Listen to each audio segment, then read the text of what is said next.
করি যখন বাদশাহ সেকান্দর এই পুত্রটা সাগর বংশের পাইল, ওই দিন বাদশাহ সেকান্দর আপন পুত্রের শোক নিবারণ করার জন্য ওই দিন ওই পুত্র নিয়ে রানীর মহলে সুখে নিদ্রা যাইতেছে। যখন বাজান সুখে নিদ্রা যাইতেছে, রাত্রি যখন নিশি হয়ে গেছে,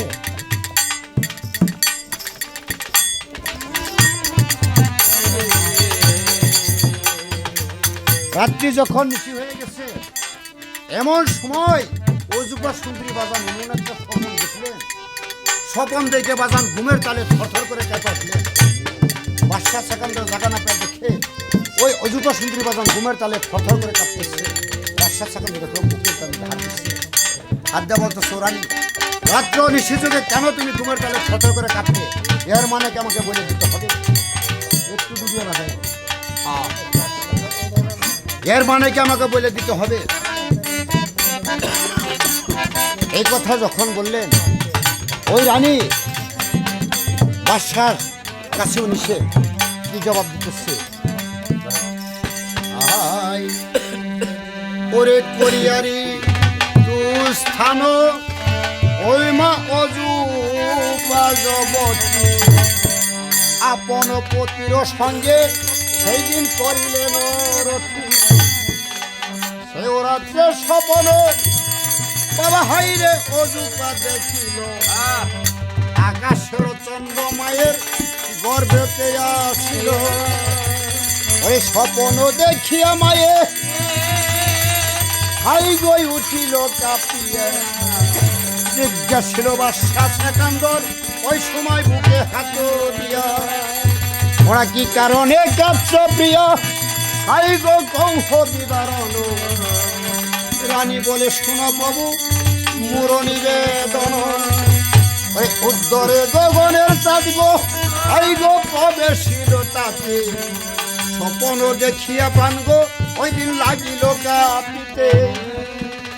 এই কথা যখন বললেন বাদশাহ সেকান্দর শুনলেন, বাদশাহ সেকান্দর বলল, রানী স্বপ্ন যুগের কথা আমি লোকের মুখে শুনছি, স্বপন আপন দেখলে নাকি পর হয়, আর পর দেখলে নাকি আপন হয়। এই স্বপ্নের কথা আগে কারো কাছে বলা যাবে না। আমি একটা জ্যোতিষ ঠাকুরের কাছে যা দেখি, গণনা বাসনা করে দেখি, স্বপনটা আমাদের কোনো মঙ্গল হবে না কোনো অমঙ্গল হবে। এই কথা বইলা বাজান বাদশাহ সেকান্দর কোন কাম করতে বাজান, দৌড়ি একটা জ্যোতিষ ঠাকুরের কাছে চলে গেছে, যা বলতেছে, জ্যোতিষ মশাই আজকের রাত্রিতে আমার রানী এমন একটা স্বপন দেখলো, স্বপন দেখে ঘুমের তালে থরথর করে কেঁপে উঠলো। দেখেন তো এই স্বপনটা আমাদের কোনো মঙ্গল হবে না কোনো অমঙ্গল হবে। এই কথা যখন বললেন, জ্যোতিষ মশাই বাজান কথা শুনে বাজান গণনা বাসনা করতেছে।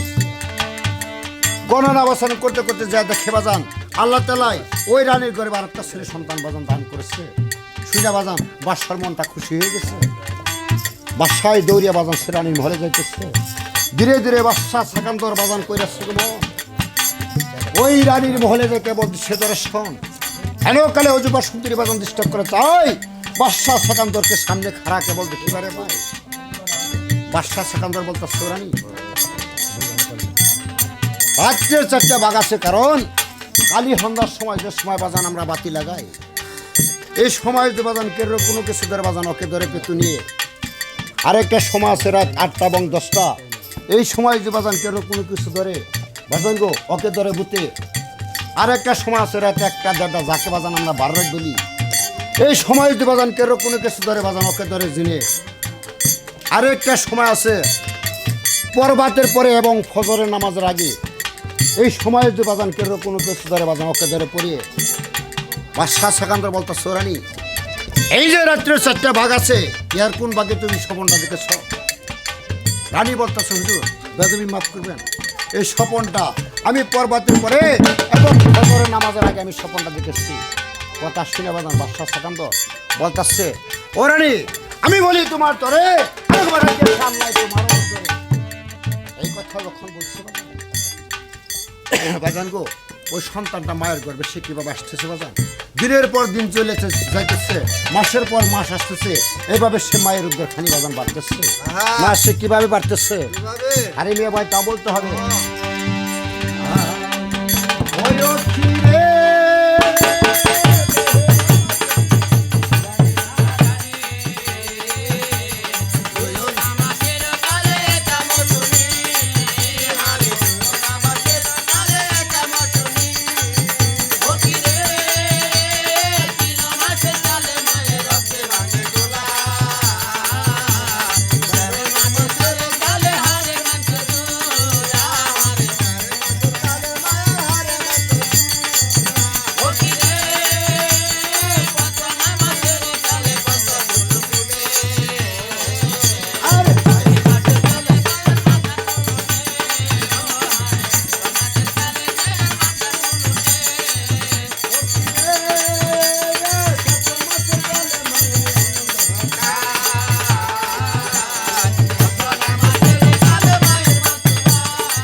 গো মার চার বাপের চার প্রভুর দেহ হলো 10 18 মুখামে বাস করে ভীম মহারাজ গুরুর চাতকে বালক হয় দেয় না খোয়া যে বলে বসিয়েছিল বাজারে এক ফোর রাত্রে কালে চড়ায় পান্না শুষে 2 ফোর রাত্রে কালে চড়ায় দুয়ারে দূরে বসে না ডাল ভাঙ্গে তোর তা ভাঙ্গে বসে পারছি এমন সময় সে কালো মায় এসে ঘুম দিয়ে যায় না সে কিভাবে দিয়ে যায় বাজান তা বলতে হবে পদ্ধতি মহিয়ান চাপ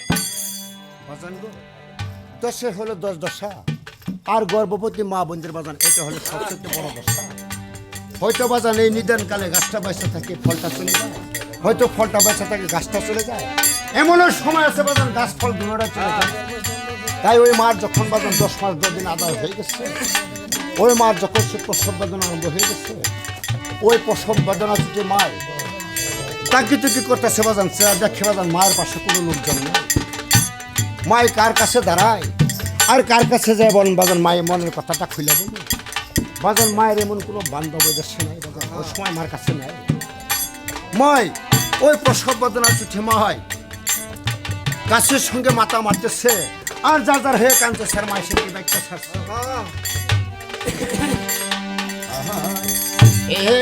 গো দাই মা